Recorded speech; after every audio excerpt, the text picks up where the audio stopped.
Welcome friends. अभ्यास online class के इस नए वीडियो में हम लोग रीजनिंग के पार्ट 2 के रूप में दोस्तों एनटीपीसी रेलवे की तैयारी कर रहे हैं। उन्हीं का ही प्रैक्टिस करेंगे, तो वीडियो को शुरू से लास्ट तक ज़रूर देखिए दोस्तों, क्योंकि एनटीपीसी के एग्ज़ाम दोस्तों बहुत ही जो है कंपटीशन बहुत ज़्यादा है दोस्तों। 1.25 जो करोड़ कैंडिडेट जो है एग्ज़ाम दिलाएंगे, इन सभी के साथ आपको फाइट करना होगा। तो प्रिपरेशन बहुत अच्छा तगड़ा रखना दोस्तों, ताकि आपका सिलेक्शन हो सके। चलिए वीडियो स्टार्ट करते हैं दोस्तों। और जो स्टूडेंट नए हैं चैनल को जरूर सब्सक्राइब करके नोटिफिकेशन जरूर दबा दें। तो चलिए दोस्तों देख लेते हैं रीजनिंग का हमारा पहला प्रश्न बहुत ही सिंपल सा प्रश्न दोस्तों, बहुत बार पूछा जा चुका है। दिए गए विकल्पों में से संबंधित संख्या को चुनना है। तो यहाँ पास दिया है एक दोस्तों, एक तरफ दिया है 25:125 दिया है और समानुपात दिया है 26 अनुपात, और यहाँ पास क्वेश्चन मार्क की जगह क्या आएगा हमको ये बताना है। तो सिंपल सा प्रश्न है दोस्तों, जिस तरीके से 25 को 125 किस तरीके से लिखा गया है, उसी तरीके से 36 को ऐसा क्या करें उसी पैटर्न में कि हमारे 36 के बाद यहाँ पास क्या आएगा उसको आंसर हमें मिल जाए। ठीक है, तो चलिए सबसे पहले समझ लेते हैं 25 में कितने का गुणा कर दिया गया है दोस्तों, कि हमारे 125 आ गया है, तो इसमें गुणा कर दिया गया है दोस्तों 5 का। 25 पंचे 125। तो उसी तरीके से अगर हम लोग 36 में किसका गुणा कर देते हैं दोस्तों, 5 का गुणा कर देते हैं, तो हमारा कितना आ जाएगा दोस्तों, 5 6 का कितना हो जाएगा हमारा, ये हो जाएगा 5 का 30। तो उसके क्या हो जाएगा, जीरो हासिल आया, कितना हो जाएगा 3 हो जाएगा। उसी तरीके से 5 या 15, 15 और 3 कितना हो जाएगा 18 हो जाएगा। तो हमारा कितना आ जाएगा 180। तो 180 हमको कौन सा ऑप्शन में देखने को मिल रहा है, ए ऑप्शन में देखने को मिल रहा है। ठीक है, तो दोस्तों ये वाला जो क्वेश्चन है पिछले आरआरबी के एग्जाम जो हुआ था एनटीपीसी, ये सेम क्वेश्चन था, लेकिन उसमें जो आंसर है तो दोस्तों ऑप्शन नंबर सी 216 को लिया गया था। ठीक है, तो 216 को किस तरीके से लिया गया था दोस्तों, उसको समझने की कोशिश करते हैं। देखिए हमारे पास जो 25 है वो किसका वर्ग है दोस्तों, 5 का वर्ग है। तो 5 में कितना हो जाएगा 25, और 125 किसका वर्ग घन है दोस्तों, 5 का ही घन है। ठीक है, वर्ग नहीं है, घन है। किसका घन है, 5 का घन है। उसी तरीके से 36 जो है किसका वर्ग है दोस्तों, 6 का वर्ग है। 6 6 का 36। तो आने वाली जो संख्या हो गया वो दोस्तों किसका घन रहेगा, 6 का ही घन रहेगा। ठीक है, तो 6 का क्या हो जाएगा की घात 3, 6 6 का 36, और 36 6 का कितना हो जाएगा 216। तो 216 को क्या हो जाएगा, ऑप्शन नंबर सी सही लिया गया था। तो दोस्तों इस ऐसे ही कुछ रीजनिंग के क्वेश्चन होते हैं, जिसमें से पैटर्न अगर बैठाते हो आप तो 2 से 3 पैटर्न बैठ जाते हैं। तो वहाँ पास सामने वाला जो कैंडिडेट जो एग्जामिनर है वही क्या होगा दोस्तों, जो आंसर लेता है वही आंसर सही हो जाता है। ठीक है, तो यहाँ पास जो जब भी आप एग्जाम में दिलाओ, अगर इस तरीके का क्वेश्चन आपके सामने आ जाता है, तो दोस्तों आप जो है वर्ग वाला जो है उसको लीजिएगा। ठीक है, एक में घात में वर्ग, एक में घन। ठीक है, तो उम्मीद करता हूँ ये प्रश्न आपको समझ आ चुका होगा, सिंपल सा प्रश्न था। चलिए देख लेते हैं नेक्स्ट क्वेश्चन। नेक्स्ट क्वेश्चन भी बहुत ही सिंपल है। दी गई श्रृंखला में से गलत संख्या कौन सी है, हमको क्या करना है, ज्ञात करना है। तो गलत संख्या चुनने के लिए दोस्तों कौन सा है उसको देखना है। तो पहले श्रृंखला का देख लेते हैं, क्या दिया है, 2 है, 5 है, 10 है, 50 है, 500 है, और ये 5000 है। तो गलत वाली जो संख्या है उसको चुनना है। तो किस तरीके से पहले पैटर्न देख लेते हैं। 2 में अगर हम लोग 5 का गुणा करते हैं तो कितना आ रहा है दोस्तों, 10 आ रहा है। ठीक है, सामने 10 लिख दिया गया है। अब 10 में से पहली वाली संख्या 5 का गुणा करेंगे तो 50 आ रहा है। ठीक है, 50 में फिर से पहली वाली संख्या से गुणा करेंगे तो 500 आ जाएगा। ठीक है, 50 दहम 500। तो 500 में फिर पहली वाली संख्या का गुणा करेंगे दोस्तों तो कितना आना चाहिए, 25। ठीक है, 5 में कितना हो गया 25, और 25 के बाद 3 जीरो, तो क्या हो जाएगा, तो दोस्तों ये 25 और 3 जीरो होना चाहिए था, लेकिन यहाँ पास कितना आ गया दोस्तों, 5000 आ गया है। तो चूंकि हमारा 5000 यहाँ पास आया है वो क्या हो जाएगा, गलत हो जाएगा। ठीक है, उम्मीद करता हूँ ये चीज़ आपको समझ आ चुका होगा। देखिए फिर से एक बार समझा देता हूँ।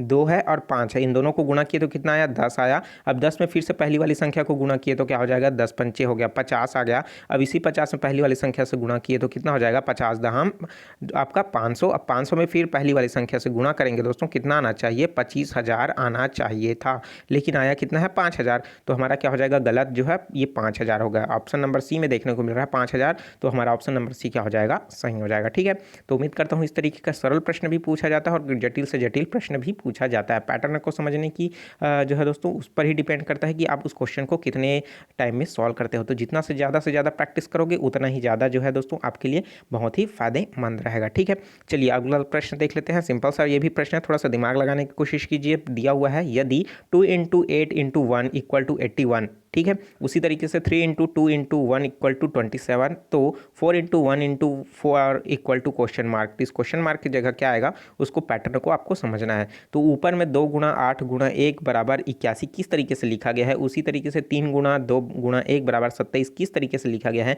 उसी तरीके से हमको 4 × 1 × 4 को सॉल्व करना है, और क्वेश्चन मार्क की जगह क्या आएगा हमको ये बताना है। सिंपल सा प्रश्न है दोस्तों, थोड़ा सा दिमाग लगाइए, समझने की कोशिश कीजिए। ज़्यादा समय लेने के लिए दोस्तों वीडियो को पॉज भी कर सकते हो। ठीक है, और कमेंट करके ज़रूर बताइए कि दोस्तों आपने इस क्वेश्चन को सॉल्व किया है कि नहीं किया। ठीक है, चलिए इसका आंसर मैं आपको बता देता हूँ। देखिए यहाँ पास दिया है 2 8 1। तो दोस्तों सबसे जो बाद वाली जो संख्या है, दो संख्या, उन दोनों को क्या कर देते हैं, जोड़ देते हैं। तो 8 और 1 कितना हो जाएगा दोस्तों, 9 हो जाएगा। ठीक है, अब 9 के बाद क्या करेंगे, इस जो 9 आया है उसको क्या कर देंगे, जो पहली वाली संख्या है उसको घात में ले लेंगे। ठीक है, तो 8 और 1 जो है दोस्तों, 8 और 1 कितना हो गया, 9। तो 9 का 9 लिख लिए और जो सामने वाली संख्या है उसको घात में ले लेते हैं। तो घात में क्या हो जाएगा, 2। तो कितना हो जाएगा, 9 गुणा 9, तो 9 नहीं कितना हो जाएगा, 81 आ गया। ठीक है, यहाँ तक समझ आ गया। चलिए इसी पैटर्न में हम लोग दूसरी संख्या को बैठा लेते हैं। तो बाद वाली संख्या कितनी है, 2 और 1 है। तो 2 और 1 को क्या कर देते हैं, दोनों को जोड़ देते हैं। तो कितना आ जाएगा हमारे पास, 3 आ जाएगा। और हमारे पास जो पहली संख्या है वो कितना है, 3 है। तो घात में कितना लिख देंगे, 3 लिख देंगे। ठीक है, तो 3 गुणा 3 गुणा 3, तो 3 तिया 9, 9 तिया कितना हो जाएगा, 27 हो जाएगा। तो यहाँ पास क्या आ गया, 27 आ गया। ठीक है, तो ये पैटर्न बिल्कुल आ रहा है ना, सटीक बैठ रहा है। ठीक है, तो यहाँ पास 27 हो गया। इसी पैटर्न में हमको नीचे वाली संख्या को बैठाना है। ठीक है, तो यहाँ पास क्या हो जाएगा, 4 और 1 कितना हो जाएगा दोस्तों, 4 और 1 जब जोड़ेंगे तो कितना आ जाएगा, 5। 5 की घात कितना रखना है, 4 रखना है। पहली संख्या क्या है, 4। तो 5 की घात क्या कर देंगे, 4 कर देंगे। तो 5 को कितने बार लिखना है, 4 बार। 5 गुणा 5 गुणा 5 गुणा 5। ठीक है, 5 25, 25 पंचे 125, 125 पंचे 625। ठीक है, तो इस तरीके से हमारा क्या हो जाएगा दोस्तों, ऑप्शन नंबर सी 625 क्या हो जाएगा, हमारा राइट आंसर हो जाएगा। तो इस क्वेश्चन मार्क की जगह क्या आ जाएगा, 625 आ जाएगा। सिंपल सा प्रश्न था, रीजनिंग के इस तरीके का प्रश्न 2-3 बार दोस्तों लगातार एक जो है पूछा जाता है। ठीक है, अगर आप प्रैक्टिस करते रहोगे तो आसानी से बहुत ही कम समय में बन जाएगा। ठीक है, नेक्स्ट क्वेश्चन देख लेते हैं। ब्लड रिलेशन से संबंधित प्रश्न है और ये प्रश्न दोस्तों बहुत बार जो है पूछा जा चुका है। ठीक है, वही प्रश्न है जो पिछले टाइम जो है एग्जाम में पूछा गया था, वही क्वेश्चन मैं आपके सामने रख रहा हूँ। ठीक है, प्रश्न देख लेते हैं। बी का भाई ए है, ए की माँ सी है, डी की पोती बी है और ए का पुत्र एफ है। तो बताइए कि डी का एफ से क्या संबंध है। पोता का संबंध है, भतीजा का संबंध है, चाचा का संबंध है या परपोता का संबंध है। ठीक है, सबसे पहले हम लोग को क्या करना है, डायग्राम बनाना है। डायग्राम किस तरीके से बनाना है आपको पता होगा।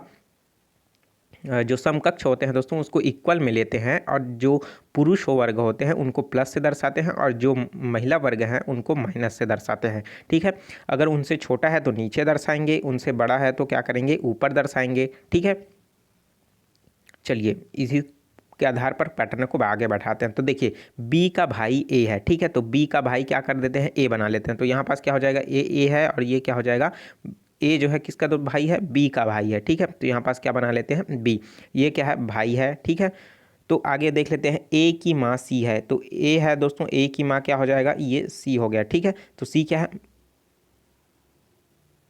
ठीक है, तो एक सी क्या हो जाएगी, माता हो जाएगी। तो इसको क्या करेंगे, माइनस से दर्शा देंगे। डी की पोती बी है, डी जो है दोस्तों की पोती कौन है, बी है। पोती बोल रहा है मतलब कौन है दोस्तों, बी।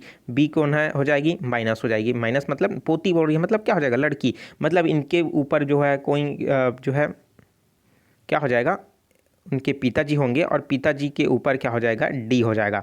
ठीक है, तो डी की क्या हो जाएगा दोस्तों, यहाँ पास क्या हो जाएगा, उनकी जो है ये पोती है, कौन, बी, किसकी, डी की। तो डी के लिए क्या हो जाएगा, यहाँ पास उसकी पोती हो तो ये क्या हो जाएगा जो है दोस्तों प्लस हो जाएगा। ठीक है, पोती तो यहाँ पास, ठीक है, पोती है तो ये आपकी जो है दादी भी हो सकती है, दादा भी हो सकता है, तो कंफर्म नहीं है। ठीक है ना, तो यहाँ पास क्या हो सकता है, प्लस भी हो सकता है, माइनस भी हो सकता है। आगे ये बोला जा रहा है कि ए का जो पुत्र है एफ है। ए का क्या है, पुत्र है जिसका कौन है, वो है एफ है, कौन है, पुत्र।